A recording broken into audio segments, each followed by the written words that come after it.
Welcome to the Bhagavad Gita, Chapter 1, Arjuna Vishada Yoga, also known as the Yoga of Arjuna's Dejection. The epic begins on the sacred battlefield of Kurukshetra, described as Dharmakshetra, the field of righteousness. This setting symbolizes the internal, eternal battle between good and evil that takes place within the human heart. The chapter opens with Dhritarashtra, the blind king, anxiously questioning Sanjaya. His reference to "my sons" highlights his deep attachment and the root cause of the conflict. Sanjaya, granted divine vision, narrates the events live.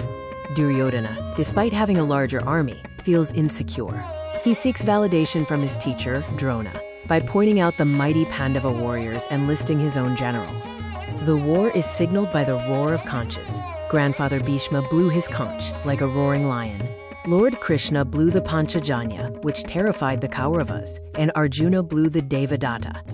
Arjuna, the mighty archer, asks Lord Krishna to position their chariot between the two armies.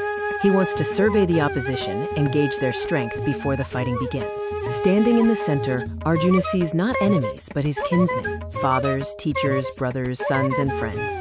Overwhelmed by deep compassion, his fighting spirit collapses. Arjuna experiences physical symptoms of despair, limbs quivering and mouth drying up. His Gandiva bow slips from his hand, and his mind reels as he sees inauspicious omens. Arjuna argues that killing his kinsmen brings no happiness, calling it a great sin.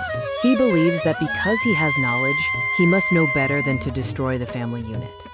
Arjuna fears the long-term consequences, arguing that destruction of the family leads to the loss of traditions, allowing impiety to dominate. He concludes that destroyers of family dharma dwell in hell. Overwhelmed by grief and confusion about his duty, Arjuna reaches his breaking point. He casts aside his bow and arrows and sits down, creating the void for Krishna's divine wisdom in Chapter 2. Chapter 1 transforms the physical war into an internal spiritual inquiry, setting the stage for the rest of the Gita. Join us next for Chapter 2, Sankhya Yoga, the Yoga of Knowledge.